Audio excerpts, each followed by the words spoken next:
Well, it's interesting because sometimes I think art is one of the few last spaces where there are no rules, so to speak, where you can discover your rules, and because nobody cares pretty much, because you don't monetize art that easily. Artists sometimes, keep their work for a long time before anybody's interested in it, but it's a journey and an exploration, so people leave you alone, and you can then discover the rules as you go, which is a beautiful journey. Self-exploration. Yeah. It always manifests as a self-exploration. But what you said about India in a way, I was drawn to India and Ireland to feel more and understand more about their connection to the earth and the planet, because there seem to be two cultures that still have that connection. And I know from Jay, I used to wonder, why is she always doing things on the floor? She's forever putting powders and turmeric in big piles on the floor, rice, anything. She's always on the floor, and I thought, that's really different.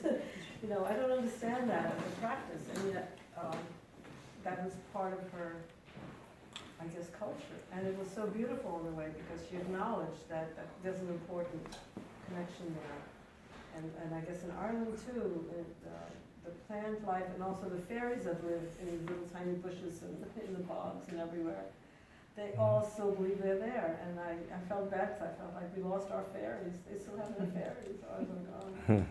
And they still, hold a lot of truth around those fairies. They're spirit ancestors.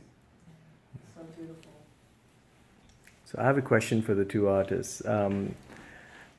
You guys were on two different coasts, right? And we, of course, were on a WhatsApp group, and we were talking and trying to figure out what we were putting together.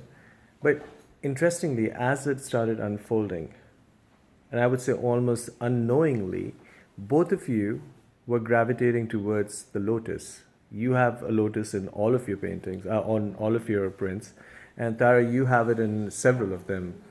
So I would love to hear more about how that happened, because you're in Portland, she's in Queens. So it wasn't like, you were in the same space, if you would, virtually or otherwise.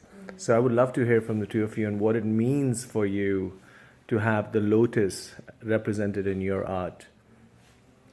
Connects, harks back to the whole concept of nature and, yeah. Yes. So for me, lotus has always been the symbol of purity.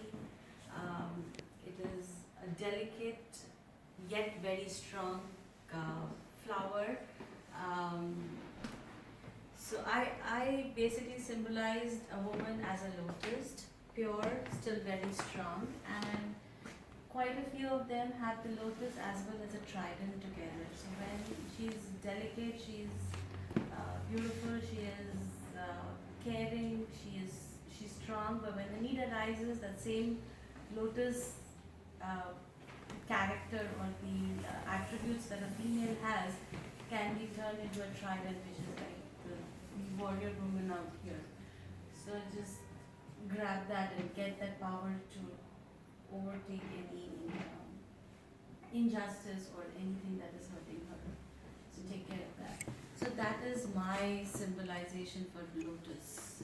And lotus grows out of a pond, rises way above the mud, the dirt, and somehow not a single dirt comes on the plant, the flower itself. So that's the reason that I chose lotus in my work.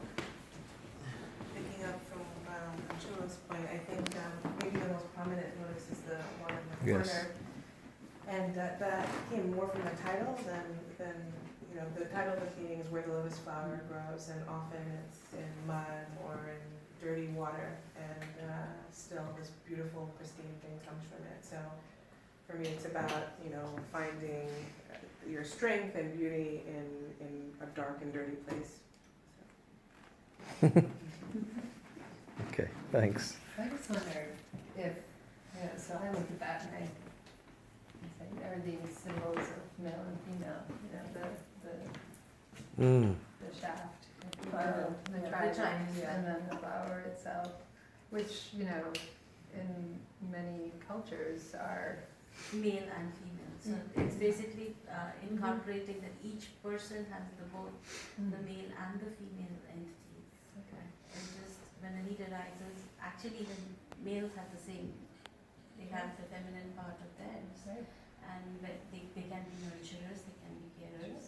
Yes, they might not be able to create, as in the birth of a child, or Right. they are part of it. That Absolutely. too, yes, you cannot have it, or just grow the child inside the Right. womb, basically. But everybody has both sides, and it's just that you can take of any form. There's still a time women were not allowed in the army, even in India. So this was another thing that they can be warriors. Mhm.